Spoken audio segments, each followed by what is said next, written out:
At 1 month old, an owlet's eyesight is already fully developed.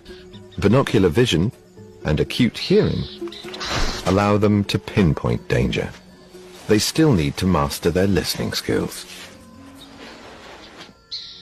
By learning how to rotate their concave faces to direct sound towards their ears. Get it right? And it amplifies noises up to 10 times. But it takes practice and coordination.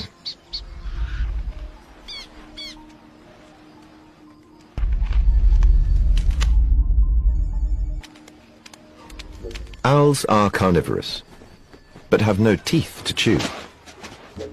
So even the babies swallow meals whole. Claws, fur, bones, and all. And what goes in must come out as a pellet.